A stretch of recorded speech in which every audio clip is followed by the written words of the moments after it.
grown men. Yeah, grown men. So please qualify that one. Grown men. So grown men. All right. Yeah, grown men. Hakeem, what do you think? Yeah, Tadi, but we've been talking for a while. Hakeem, what do you think of the industry and what the players themselves are talking about? How cold and dangerous the place is? Obviously, the place. Maybe it is not as you would see it, when you're outside. But if you happen to be very close to a lot of artists, you would understand that there's so much hate between these two people. They just pretend they hate each other. And I was listening to Flo Kingstone's the last time we played this song. Yeah. It was basically hate in the industry. The rap, about 4 minutes, it was all about hate, rap, where is it? But then sometimes you would think somebody should mention exactly. Maybe somebody was telling me, tell us, mention names. Yes. Let's know who is doing what. But we all keep hearing hate. Obviously something is not right. Something is not right. I mean, when you're home, you heard that. You hear that every day, that somebody has taken a CD, has buried his CD, and because of that, he's never going to make a hit. It happens in the industry, and sometimes you would think these are the same people, and they act as if everything is okay of each other. And you don't want me to make it. And there's a point. Last time when you talk to some of them, they will tell you, somebody will tell you that if this guy is on the show, then I'm not performing. Okay, Anita, we all are in the same business. We all are in there to make something. And then somebody will decide, one artist will decide, if this guy is on the bill, I'm not performing. So how do we make it better? Portia, do you have something to say about it? What I want to say is, I get the whole thing, but the thing is that it's inevitable. It's not just in the music industry or in the entertainment industry. It's happening in other competitive businesses. And it's if you can't completely get rid of that, even if they don't talk about it, even if they don't rap about it, it will still be there, even if there is such a thing as healthy competition.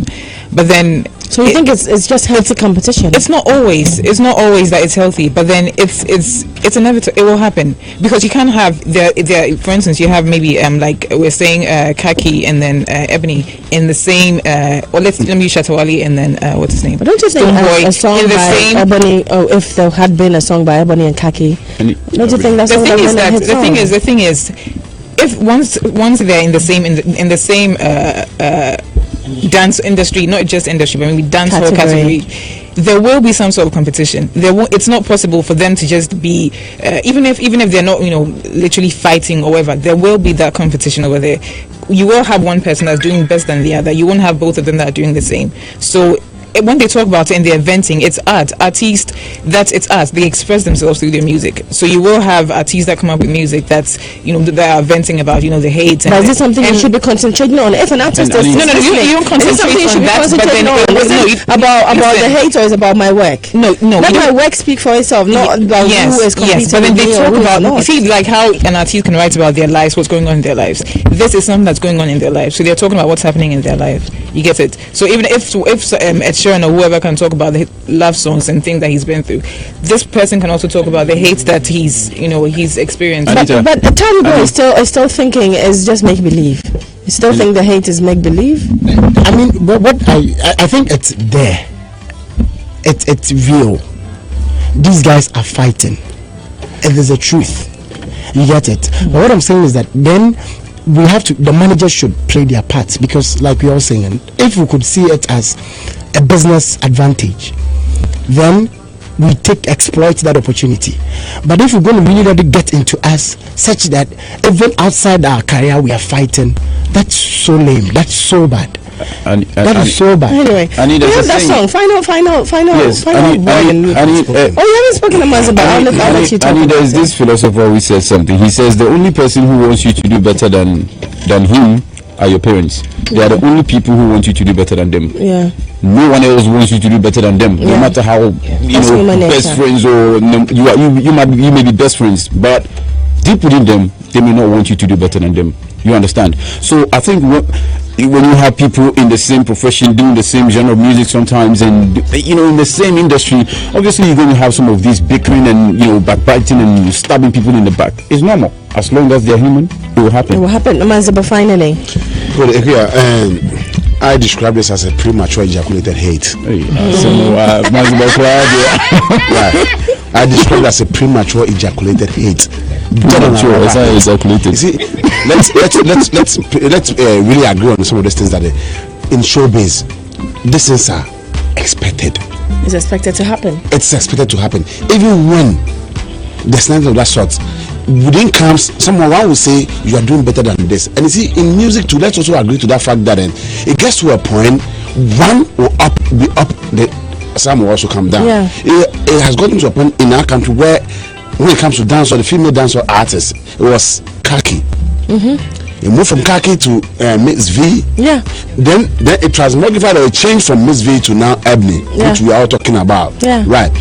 And if we do not, we as human beings, if we don't want to sit and accept some of these things, that's the show aspect of the business, and it brings that euphoria around the industry, then the managers also have to look at it from that angle. That it's okay, based on this, we need to also put it in that context to also make business out of it. Okay, you understand what I'm saying? That is what we are lacking as an industry now.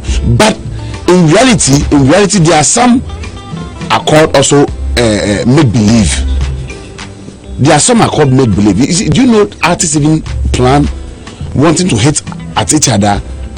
Then when it comes, sometimes we've heard of feuds that when everybody's talking about it, everybody's fighting about it, then you realize exactly. But they are planting to rejuvenate someone's career. That I'm going to hit on this particular artist. It's out of malice. Don't take it personal. There's nothing really. There's no ill feelings attached to it. This is show business that we are doing, so don't get it wrong. Then the artist also fine. When you go overboard on this, I will react. So there are some of the artists who, when you hear their words, they are very measured in. And the others too, it's when they go overboard, like they all agreed on, then one would always want to come in to really battle around it. Quite recently, I heard Flo Kingston saying that when Sarkodie hates him, he will hate him. Why would that be? Why would, if Sarkodie hates him, he will hate him? If there's nothing like, how do you call it, an industry beef that would grow an industry, nobody would want to even get into some of these things. But it helps as a business. It also helps as an artist. It also pushes some artists to some level that you can't believe it. You understand it? But with us here, sometimes we play around the issues and we just let it die off like that. Then it goes. Then we'll come back and say, oh, Charlie, this girl or this artist, she was doing better, but now we didn't know what happened, and now she's gone out of the kitchen, and we don't even know what is happening to her again. She's not bringing hate, she's not doing this, she's not doing this. But we are the same people. We also come to sit on radio. Then again, we start pitching camps, or we start pitching them against each other, like we are sitting here doing. If I say Ebony is good, we expect what she is. Excuse me. See, Ebony has that Asa voice. I don't know. It's called Rasky. Good. She's got that feel that. Or husky. Good. There's something in the voice. Good. She's good. She's good in doing that. But you see, the moment you say, okay, fine, everybody has got this, done this over the other artists, then you hear some listener or some fan base of one of the artists pick up a phone or records, then send it to that artist. Listen to what AMANZEBA is saying. Listen to what they are discussing here. Then it becomes a fight between the artists. Yeah. They had nothing to do. When they had nothing.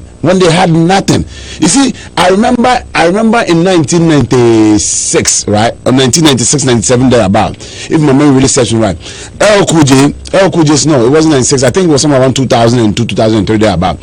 El Cool J has an album called The Greatest of All, called The GOAT album. He had a song with Cannibals. He did his version. Cannibals also did his version. Cannibals did El Cool J to the brim. He did him to the brim. But that song was on the GOAT album. That song was on the GOAT album, El Cool J's album. But Cannibals did this thing. See, that's the beauty of what we call showbiz.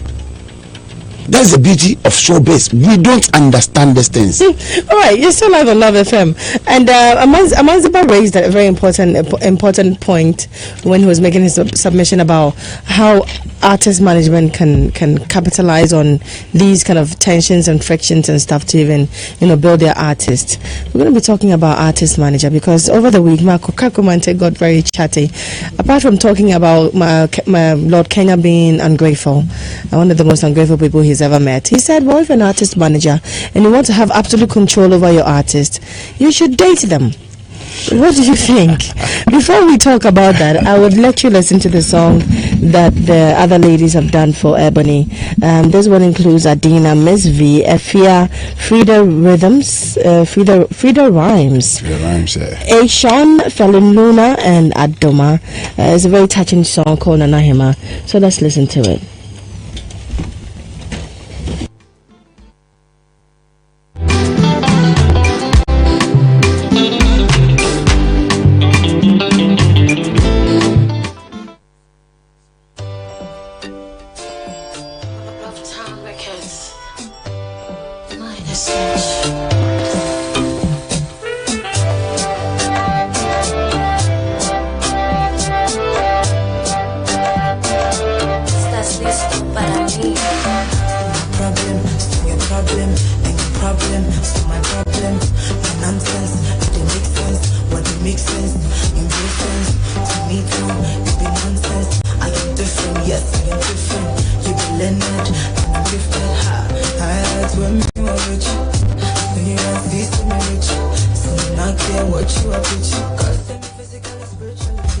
Well, I'm sorry, that's Konkon Police that's playing. We're going to let you listen to that song very soon. The song that's done by all the female artists as a tribute to Nanahima. That's Ebony. It's called Nanahima. Do you think it's timely or utterly unnecessary? Yeah, for me, if you should ask me, I'll tell you this is. What else? I'm looking out for some more charitable word to actually use. No needed. You do think we don't need it? Yeah. I remember when Ebony came into the limelight around early 2016 thereabout, right? I had met Bullet, wanted to put up some show here in Kumasi, and he was like, Charlie, it just come. You will bring arm alone, so you need someone to really support. We had booked for the venue, everything. So we needed that particular artist on board. When I personally spoke to that artist, the artist was like, but you, I guess you give this girl, you guys give this girl this amount of money, and this is what you are saying you're going to give me.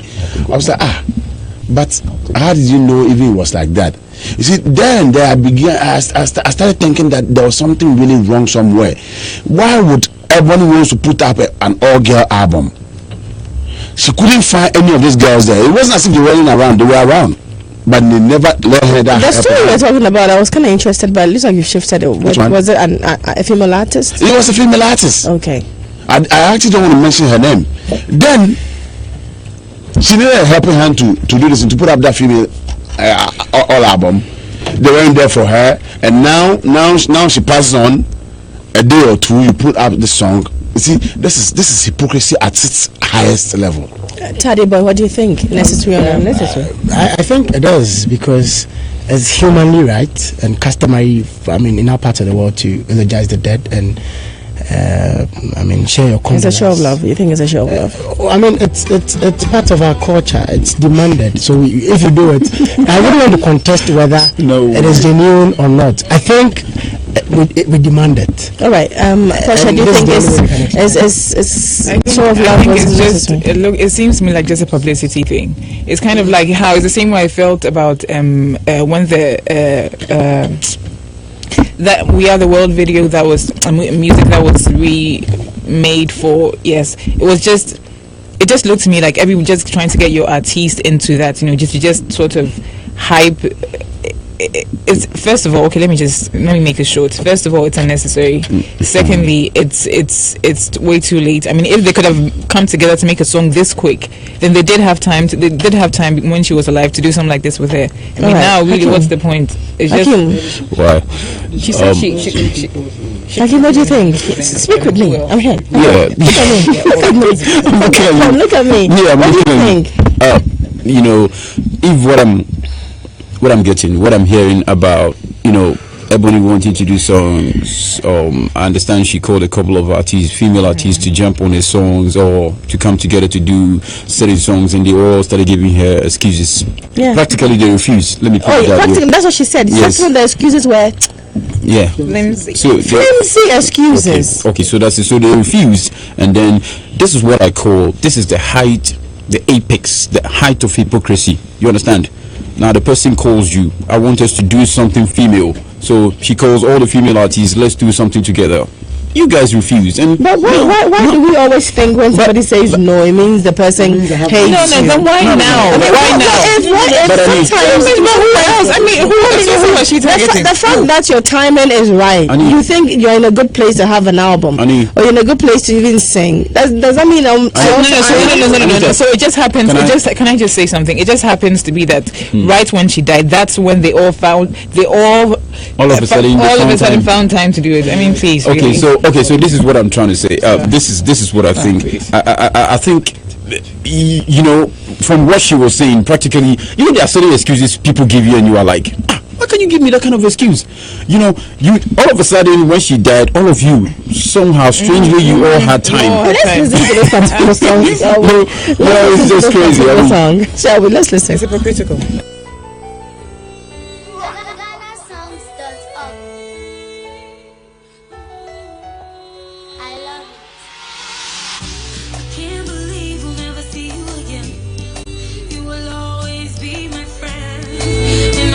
You'll always reign forever. Yes, if you're my downfall, night is back and we are thankful. In our hearts, you'll always reign. Oh,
then I was awake. You see, I send be my come 2 years, so I say about me shit. You hear say everybody die me still wait, they be an a mistake. I know say God they give, but this one day he never forget. Your time was proper, you was put on every song that you did.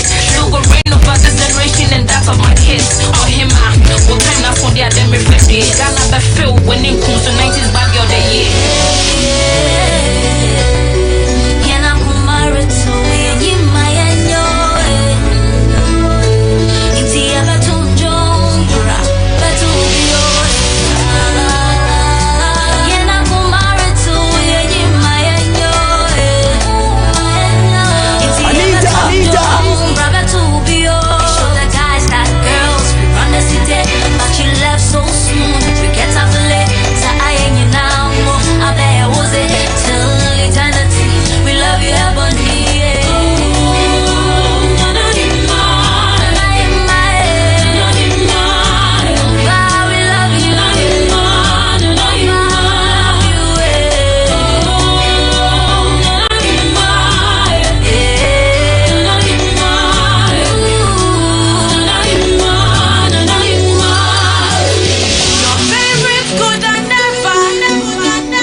wish that they were bold enough to live like you did, enough to dance like you did, to break the mold like you did.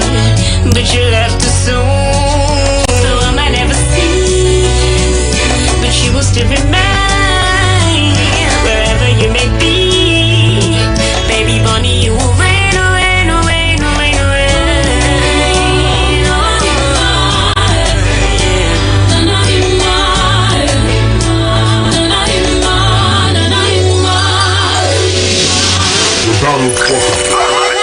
I love it. Kumasi's most vibrant airspace. Love 99.5 FM. Everyone listen to it. Experience the joy. Well, you're experiencing joy right here, Love FM, and that was a song, Ebony's tribute song from the female artist Escona Nahima. Absolutely. And on it include Ms. V, Efia, Frida Rhymes, Sean, Fela Luna, and Adoma. I think it's a beautiful song. And would they It's a beautiful song. would they have accepted to do a collab or feature on her album or have a song with her if she was alive and she called them? This is strictly speculation. We should probably speak one of them and see if they were ever called ever by Ebony and they ever said no. I think we like that as a people. Probably. That would have been good. When people die, that is when we want to be seen. Exactly. Well, you're still tuning to Love FM. Now let's get to the topic of the day: artist management. If you're an artist manager, what do you really do? What is your responsibility towards your artist? What is your artist's responsibility towards you? And control. I told you about Marco Kakumante's earlier session that if you really want to, have total control over your artists, either you're dating them or you're marrying them, or else forget it. You're not going to have total control at all over the artist. AMANZEBA is an artist manager. He's managed a couple of artists. He's an industry player. He's been there. He's done that. So I'm going to ask him, who is an artist manager really? AMANZEBA. Yeah. An artist manager, in another words or forms, is also known as a talent manager. An artist manager is supposed to give an artist what we call an advice, guidance, counsel, and all or in totality should also be able to have what we call industry links. Industry links. Let me break it down this way. Okay, I am believing that Uncle Jimmy here at Love FM doesn't give you money. No. Does he comes to Love FM and dash out or dish out money to someone here at Love FM? Per the structures in here or per the structures. Uncle Jimmy doesn't give money to anybody. And he gives my boys. No. When I say so, you should understand what I'm saying. What he means is it the one that pays at the end of the or does he? Sometimes he doesn't do. Come again. Jimmy, make a full small. No. Listen. I mean, what I mean is that he doesn't. What kind of pressure you putting on Jimmy? Jimmy, make a full small. Make a full small. Listen. What it is that? Jimmy like Charlie has to like look sharp for money. Per the structures. Or let me even put it this way: when you employ a bank manager. Yeah. Does those have money to the workers? No, he doesn't. It is his duty to give what we call advice, directions, guidance, counsel, and he should also be able to get what we call links to up their business. All right. And here in our country, we misconstrued an artist manager to be an executive producer. Who's an executive producer? An executive producer is the financier. He throws our money into the business. Okay. Then it's the manager's duty to also make sure that, like you setting up a radio station, you need a manager who has that lens, knows the market enough to know what you should be producing. That is the role of a manager, of an artist manager, and the artist manager should be able to draw what we call an itinerary to actually know the daily activities of an artist. We are doing this, we are going here, we are going here, you understand it? But not just to leave the artist to roam anyhow. Again, me as an artist manager. So that's when the control comes in. Okay, I'm coming. Me as an artist manager, it's never my duty to make you the artist happy. It's my duty to make the fans happy. It's only when the fans get happy before you get happy. Do you understand it? Yeah. But we have misconstrued this whole thing to be like, if you say a manager, an artist manager, he should be the one who will be doling out the monies. No. Artist managers work on commission base. It's what I bring in or what we do. It's what we get paid. You don't pay me, I don't pay you. It is a business that we are doing. So you're like a 10% kind of person. That's it. But again, I should be able to have control over my artists. Our Ghanaian artists don't understand what we call artist managers are. Artist management. Also, wait. We're going to get to the responsibility towards the artist. Okay. And the artist's responsibility towards you. Okay. If you don't mind, I would also ask you. First of all, you said it's not the manager's duty to pump in money. No. It's not the manager's duty. No. So, and the artist doesn't pay the manager. No, the artist doesn't pay me. I don't pay the artist. So now, what is your responsibility towards this artist? My responsibilities, one is to give what we call advice, guidance, counsel, create an industry or have an industrial lens. Like you see, recording the song, it's just a minute aspect of it. Now we've gotten to what we call the promotional aspect of it. So the person doesn't necessarily help you record music? No. The artist manager doesn't finance whatever that you do. And then I have to call you, the manager, if I need your artist. Of course. Okay. Because if the song will be played, it will be done. What I have to go out, look out for shows for you. You see, we have to step out to look out for shows. If you're an up and coming artist, it's my responsibility, my duty to make sure that I get to those many shows like Live FM Old School Reunion and stuff. I have to get to those stuff for you to be able to be on that platform, for you to be up there. Okay. That means I'm getting on that propagation that I'm looking for. We are both looking for. What is the artist's responsibility for you? Yeah. What is the artist supposed to do for you? What the artist is supposed to do for me is that now his duty is to record, think, write good songs. We step into the studio, record. Always there should be a financial backbone behind. Right, so now we understand that, but we're just talking about what the artist is supposed to do for the manager. Yeah. The artist will report to the manager. The artist reports to the manager. We have. Let me put it in this. We have a diary. I know your daily schedule. You know, I know from when you wake up today. From this time, this is where we are going. We are going to the studio to record a song. From there, we come back home. You come and relax for a while. Probably around, let me say, around 5-6 there about. We'll head back to the studio, or you do your rehearsals at home. Maybe the songs we went to the studio to record. There were certain processes in which you didn't really like the voice and stuff. Okay. You check on those things, then we will correct them. So when we get to the studio, we had already done that homework at home before already. Then when we get to the studio, then we are going to correct those things quick. Can I tell you what to do if I'm your manager? No, you can tell me what to do. Can I tell you? No, I mean, can I tell you when to sleep, when not to sleep, when to go where, when not to go there? Of course, because do I structure your day? Just me, the manager, I have to. Yes, it's my responsibility because I am creating or building a brand. Do I tell you what to wear? Yes, I do. Yes, I do. That's why it's not supposed to be just one person. It should be a team. Okay. You see, but what helps most of our artists here in our parties that you see, because our income level is very low, you find or you get a manager who really understands or really knows some of those things. Probably for me, for instance, let me put it this way: someone like my artist like Creamy, when I was managing him, I make sure that he doesn't wear anything out anyhow. Okay. You can ask Ruben. Ruben is my witness. Even when he's going for some minor shows, I could take him to the boutique and buy clothes worth like 2,000 cedis for him to wear. Okay. Because I knew what I wanted to build. You understand it? You were building. Creamy dresses well. So in your head, you were building a classic guy. Of course. I'm building a ladies' man. A ladies' man. I'm building a ladies' man. A man who will look attractive to MTN, Tigo, Vodafone, Tano Oil. Samsung kind of swag. Samsung, Nike. These are the kind of things that this is the kind of brand I was building. So if I'm able to build that brand well, what will happen is that you might probably find that particular artist not even making that much hits out there. Okay. But in terms of brand wise, he's gained it. So you will find a lot of revenue around him. I have two questions for you. Okay. First of all, why is it that managers are termed errand boys? When did that come into the industry? Because it's like an untold truth. Yeah. Managers are errand boys. Let me answer you this thing. DJ Ruben is here. He will attest to this fact. I remember about 2 years ago when I brought Creamy, but then we were in a conversation. Ruben did ask, but if your artist hits, you know, we'll carry him bag. And I told him, I will never do that. It's not my duty. Let's say you're taking, we're using Creamy. Yeah. Let's say Creamy is going for a show. Yeah. Creamy is busy, and Creamy needs a dress. I mean, a new shoe. When you needs go a and buy dress, that show, that makes you an errand boy. He needs a dress, he needs a new shoe. Listen, Creamy needs a dress, he needs a new shoe, right?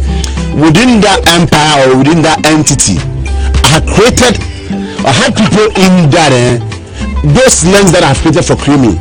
It's just a matter of that I know what he wants. So I asked HAKEEM. HAKEEM, go and buy me. HAKEEM. How would you know? No, okay. I know the brand I'm building. If Creamy wants watch it, won't you go buy watch it? Not me, AMANZEBA. No, probably if I'm walking, probably if I am from, let me say, a doom heading towards here at Tech Junction, and there's a watch joint on their street.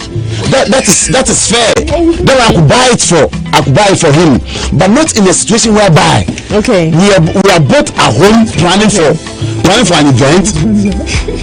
It's getting a little heated. I think we're giving lots of heat. But if you're listening, we're taking his perspective as an artist manager, because we want to understand who's an artist manager to an artist, and are they just errand boys? And then Makoka Kumante's thing comes in as well. I know you have a female on your team right now. Very bootylicious. Very. She's got all the fluffy stuff. Makoka Kumante says if you want to have total control over your artist, you should date them. I think you see, on the aspect of you dating them, the artists, you see, if you want to have a total control of some of these artists. What does that mean, total control, really? You see, when you are growing this artist, virtually like Portia here, virtually nobody knows how do you call Portia, right? You start creating that lens for Portia to start meeting those big men, those like industry players, that industry lens. Then what happens is that you find, let me say, Mr. James Herman somewhere. You understand it? You come from one interview, then Mr. James Herman is the head of event here. I love it. He says, "Yeah, Charlie, you look good. Give me your contact." But because she feels that she doesn't want Mr. James Herman to say she's arrogant. You understand what I'm saying? Then she will say, "Oh, okay, fine, but boss, that's my number." Then that conversation starts from there. By the time you realize they've got to some sort of conversation to extend that breaking that thing becomes a problem. So then listen, this is what comes in. You're the artist. You're talking about even how you want to dress the person. If this artist is dating somebody, I don't want you dressing a certain kind of way. The manager is also saying, I want you to dress a certain kind of way. That's the kind of brand I want you to have.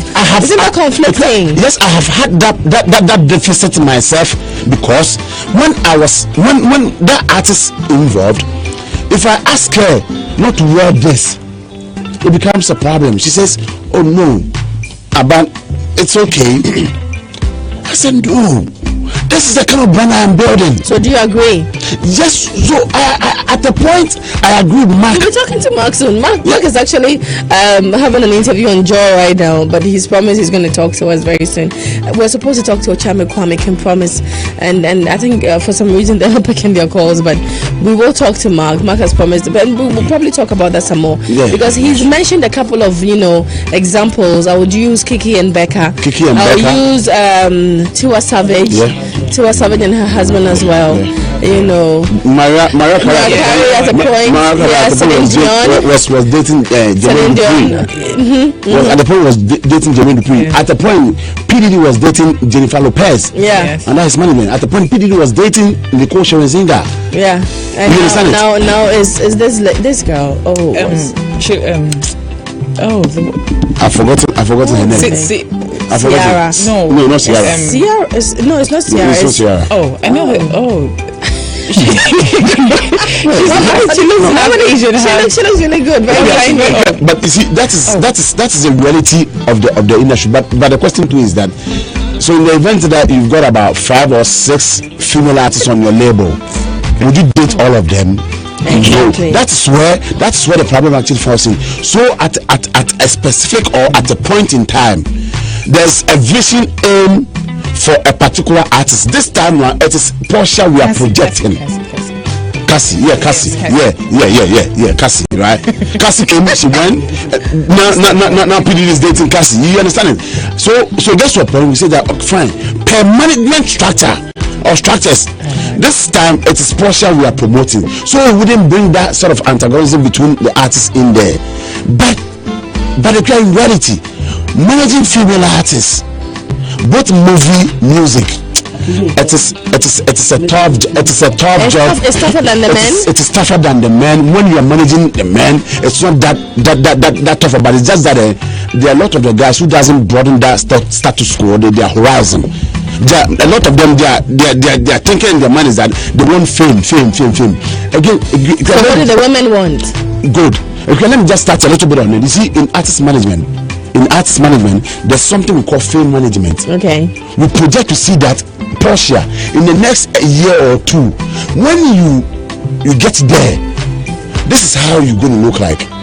So now we start preparing to really find, how do you call it, a sort of coordination or something around Portia that could tame her. That when the fame comes, you could manage her, because fame you don't see, it's a spirit. Fame you don't see, it's a spirit. It controls you. Yes. It tells you what to do and what to do. Now she's gotten the fame. Now when you ask her not to do this, the ego and the pride in her and the arrogance will tell her no. But what are you telling me? That's what fits me. You understand it? Then, so if you don't manage it from the get-go, you will not be able to manage it when the person becomes famous. Put those strategies in place from the get-go, there will always be a problem ahead. That is exactly what happens to most of our Ghanaian artists. No, it doesn't really pertain to our industry here alone, but with us, I'll let you drink some water. There are too many block-minded artists in our Let me have you take a breather. You're still live on Love FM, the Showbiz Extra. We're talking artist management, and we've taken his perspective because he's managing a couple of artists. Hakeem, what do you think of that assertion that artist managers are errand boys, basically? I mean, per what I know about the work of an artist manager, or who an artist manager should be, I wouldn't really argue with the fact that what we have here in Ghana, the sort of artist management we have, or managers we have in Ghana, I totally agree that most of them are just errand boys. I mean, that is just about it. You see, the job of an artist manager is not as we see. Basically, you see an artist, you want an artist to perform. All he does, all artist managers in Ghana, they do what they do is basically to, just call my manager. It's about the money. It's about negotiating. That is just a minute side of what the job of an artist manager. Hakeem, I'm not cutting, but sorry. Yeah, just cutting. No, I'm not cutting. That's what I'm asking you. Sorry to say this. See, the artists don't give the managers the opportunity. The artists don't give the managers the opportunity to operate. Now, and the managers, a lot of them also. That's when we talk about control and about you just being. You just have to please the artist. Then there are a lot of the managers. AMANZEBA is truth be told, we don't know the terrain. Let Hakeem, you land. Yes, let me do this now. I really catalog a lot of points. I mean, I want us to look at some of these things. Now, I was reading this book, Artist Progressivism and the Role of an Artist Manager by George Howard. I was reading this book the whole of last night, and I cataloged a lot of things. And I just realized when I was reading, I told myself, you know what? I'm not sure we have even two. What did you read in the book? What wisdom did you get from the book? Now, this is what he's saying. I mean, basically telling us who an artist manager should be. Number one, you assist the day-to-day administrative work of the artist. It is your job of an artist manager, assisting with booking. That is, you book performances, compiling contracts of the artist. Finally, you take care of the travel arrangements of the artist. You would assist negotiating, recording and publishing deals.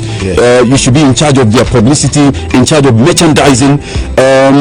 You should be, the artist may also act as a road manager and take care of logistics, making sure everything is provided. You follow up on contracts. You know what, it goes on, and then he says this, and I want to quote this. He says, a good artist manager is one who is able to further develop their clients. And the key word here is develop their client's career, and to provide critical advice on all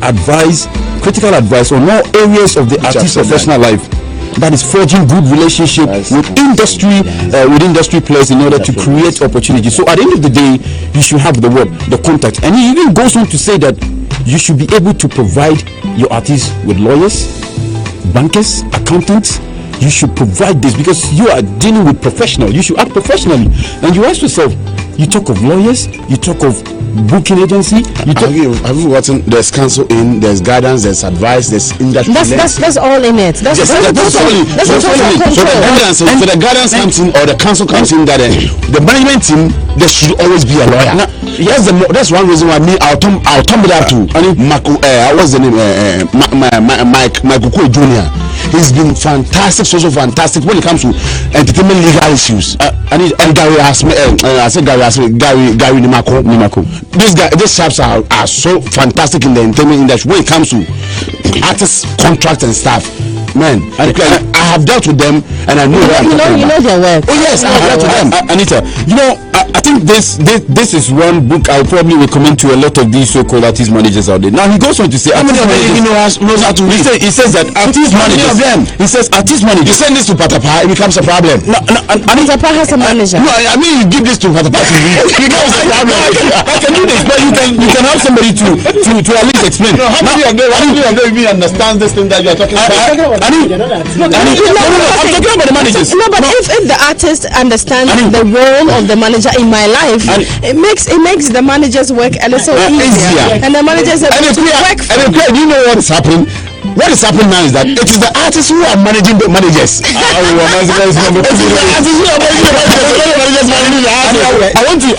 could tell you, I could list the number of the I was reading behind the scenes yesterday that there's one big artist in this country that myself and Lavis, we sat down, we had a talk, we had a time with him wanting to, up his brand and stuff. He was like, I mean, we want to be managing me. And from since 1989 to date, we not even one offense, one endorsement coming on the street.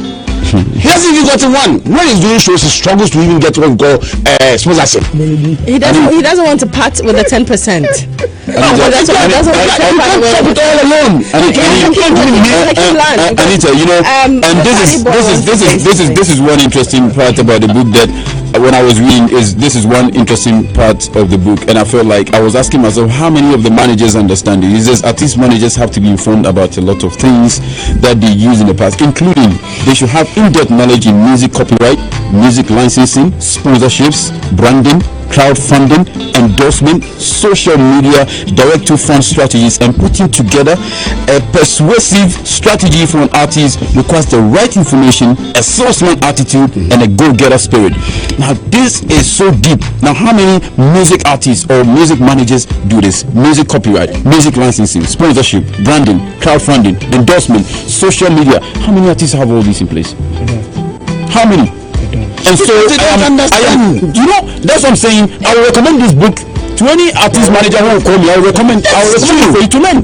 Not even Saturday, not even Saturday. Anita, I'm telling you, if we are to go into the boy, if we are to go into the habit, not even number or even control to has this. Anita, if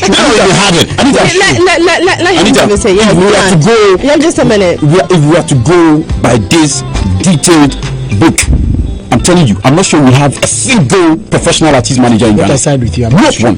All right, Tadi, you want to say something? I think the whole issue about artist management and whether these artists who follow, these managers who follow artists are, puppets or they are errand boys, is basically emanating from the fact that as a country we've not placed value on artist management, talent management. Yeah. All what my brother has said is the truth. The market is fallow where people are vested with knowledge and the capability to manage artists. I wouldn't blame the artist because see, the person is having a talent, and that is what is very basic he should have. When it comes to the management, you need not to even bother yourself to know whether he knows or not. He doesn't know anything, so we should have somebody who is equipped with the knowledge to train them. I think in Ghana our major issue has been, apart from the fact that we've not been able to educate ourselves and invested in people to play these roles, or we as a people have not been able to invest in ourselves to be capable to handle these things. We also play on empathy and sympathy too much. A lot of these artist managers lack foresight. So what happens is that this young man walks to you with a good talent. Okay, forgetting that they are going to get into a business deal and should be treated as such. This is business, and that if you have foresight, you see this young man who has talent and you believe you can help him, the person has prospect, and that he has strategies to build the person up, you enter into a business deal contract with him.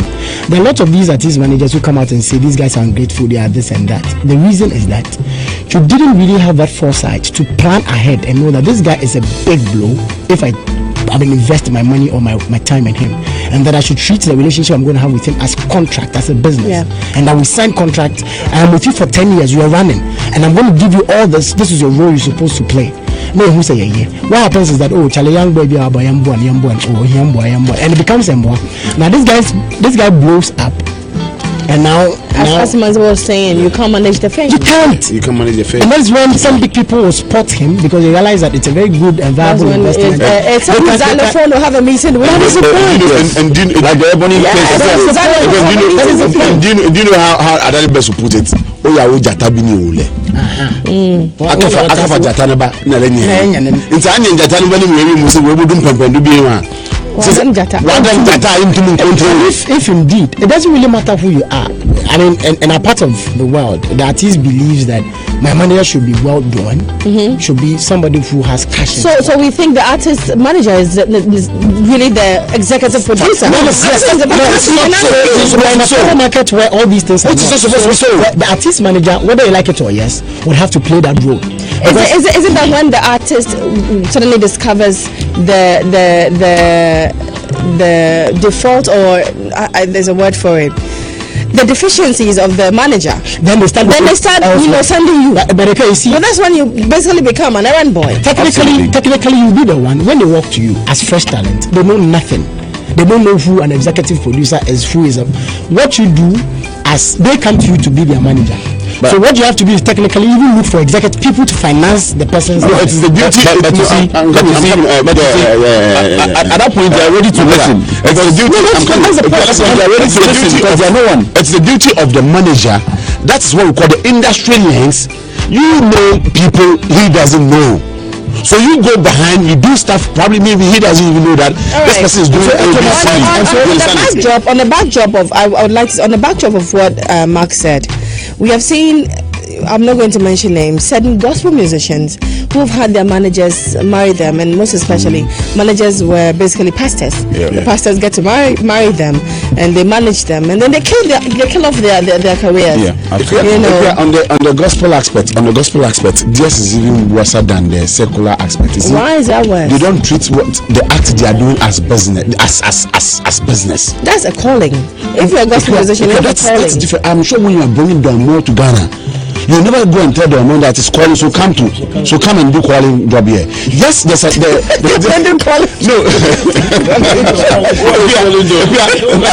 that social aspect of it. You see, let's also not be aware of the fact that the Bible has even said that or can and Sampano.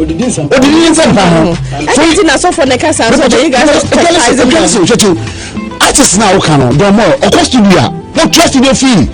You think to be so baby or foka or satire. It's all money. So you can't tell me that I should bring my artist to you to come and gather all that massive crowd for you to get that huge collection. Then you tell me no, you're not going to pay me. When we finish, I'll have you advice as an upcoming artist. What would you advise the person? As an upcoming artist manager, what would you advise the person? And I'll also activate the phone lines. If you're listening, do you have anything to add to this? I'd love for you to join us on the phone line 03220-83596. Do you know anything about artist management? Do you have an artist who is a manager? There's a manager here. And we're talking about gospel musicians and basically killing off. So wait, before you even speak. Okay. So you're saying it's good what Mark said? No. It isn't. I haven't spoken. Let me speak. Listen, I said to some extent.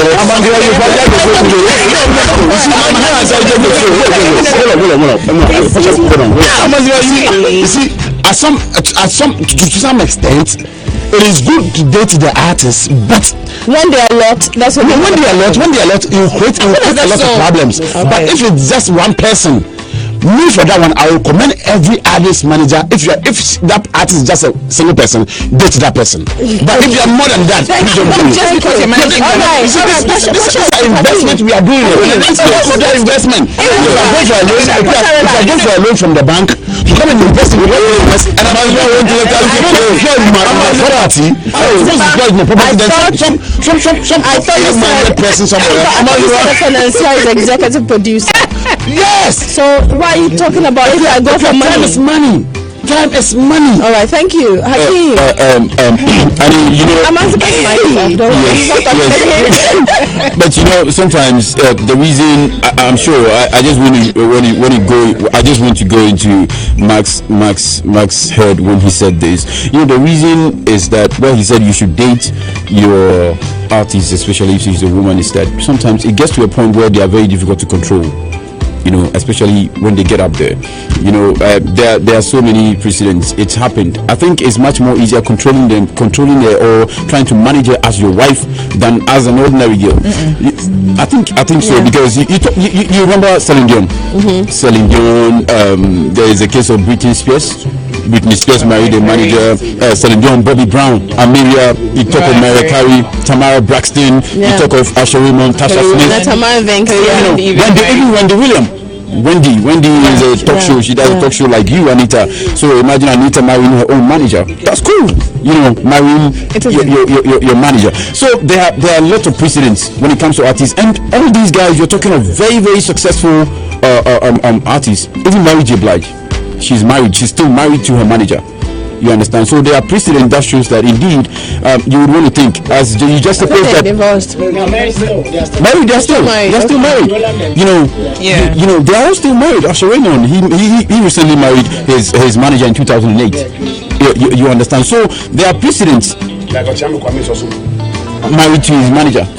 But I think they got married before they got married before he became the manager. You know, so Anita, you know, sometimes as a person like Mark, when you're speaking, sometimes you want to go into his mind and then you want to and listen. What was he trying to say? I want to believe this is the reason, because most of, especially the ladies, it's very difficult managing women. You know, okay. It's very difficult.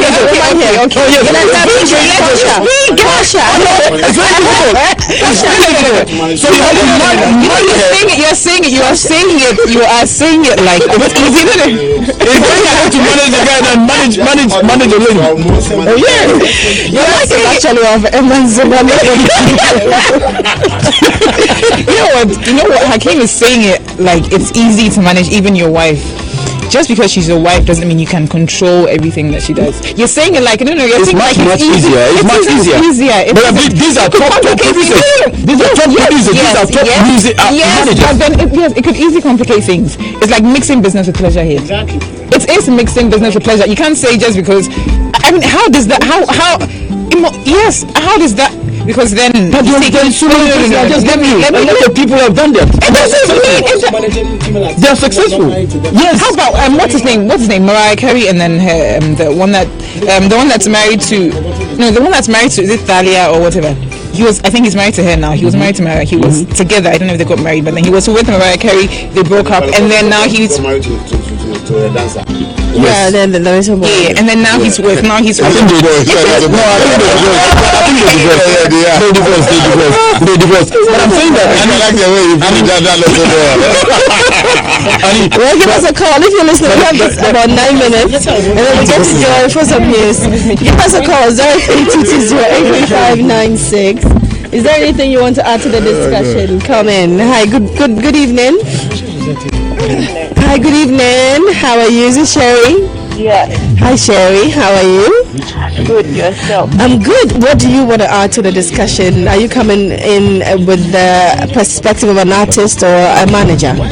You know, I was listening when this lady, Tina Turner, she was being managed by her husband, and she came up with a movie about her story. Anita, is horrifying. Wanting the lady to do everything, you don't do it, they beat you. What is that one? So let her in the woman's perspective, I would say that let them do what they are supposed to do. If you are managing and you know this is what you are supposed to do, you do it. You don't come in controlling, bossing around everywhere you are there.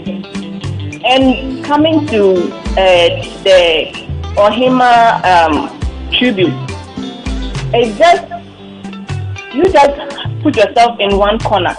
That's what the musicians are doing. Put yourself in their corner and you yourself be in another corner. It's like the whole world. That's what we are doing. We don't appreciate anybody until the person is gone. That's when we sing praises. We do all the, my grandma would say, the nyama nyama things. And that is not right. We have to love each other.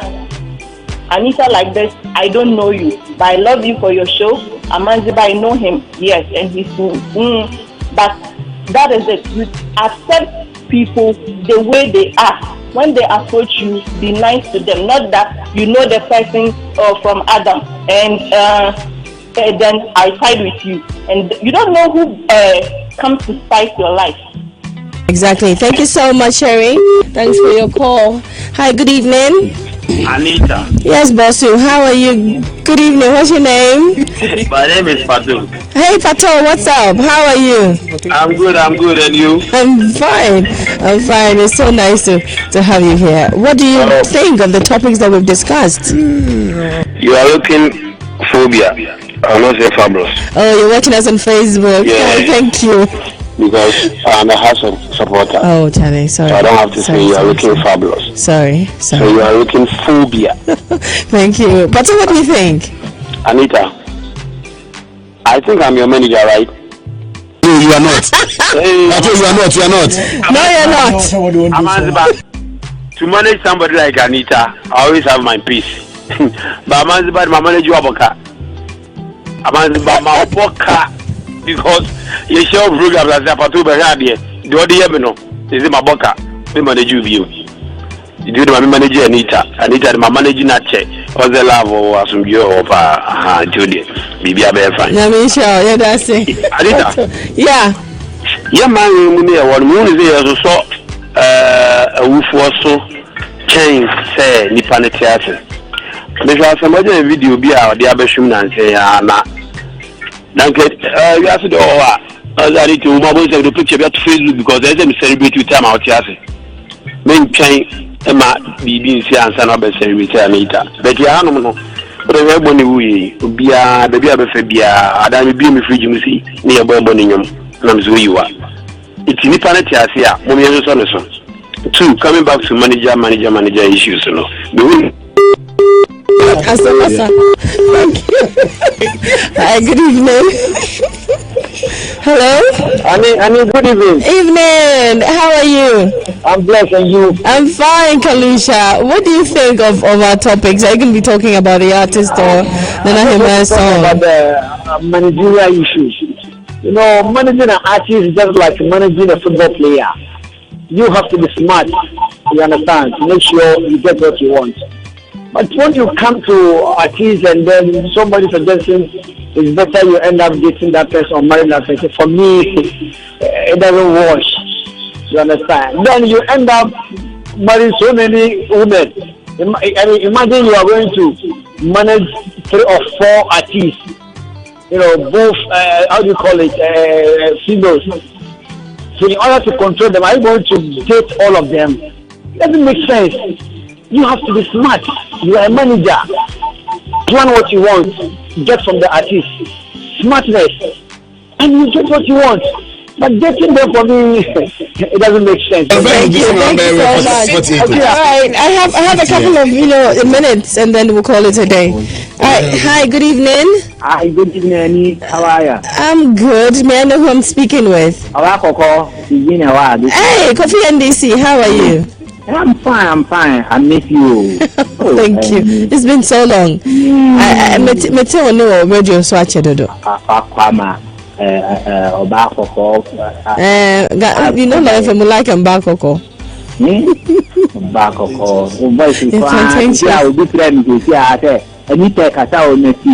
Oh, thank you. Thank you for always listening, Kofi NDC. So, what do you think of what we're discussing today? I heard one person, I don't know whether he is a manager, he was saying that it is difficult to manage females.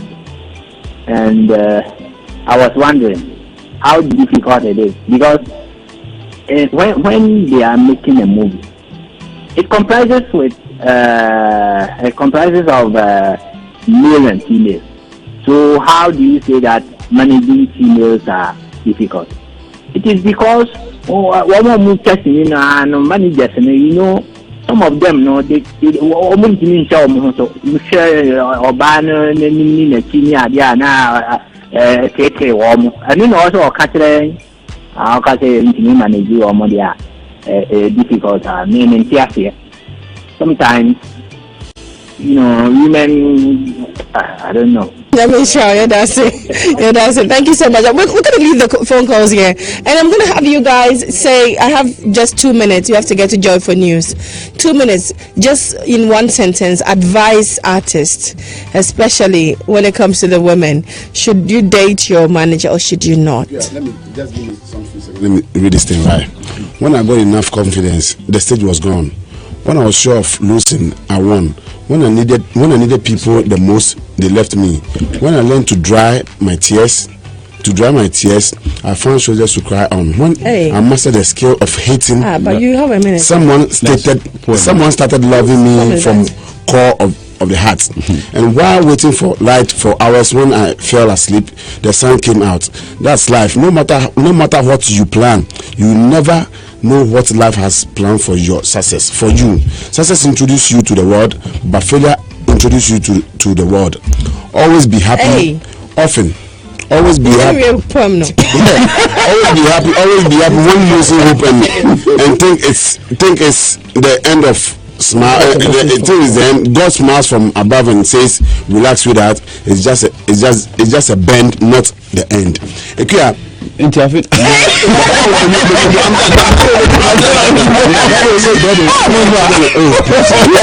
I'm coming.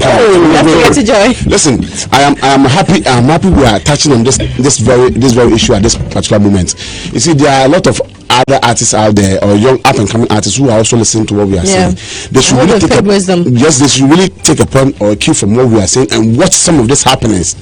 It will help them. Especially artist managers. Yes. I hope you get to get the book. Okay, you are married though, but I would want to manage you. I want to manage Portia. Portia looks like a model. Like because you want to them? No. Manage me how? No. You are a star. I think I need a manager. Yeah, you need a manager. You are a star. I think I need a manager. Yeah, Portia, I want to manage Portia too. She looks like a model. I'm going to have my husband manage me. Okay, that's probably that's what we're interested. Thank you guys. It's been Showbiz Xtra. You need to get to Joy. Thank you.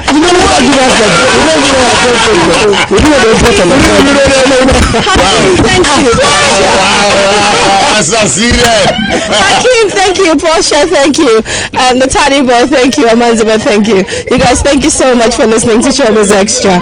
We'll do this again next week. I will be here by 4. My name is ANITA. The Joy News is up next at 6. Special prosecutor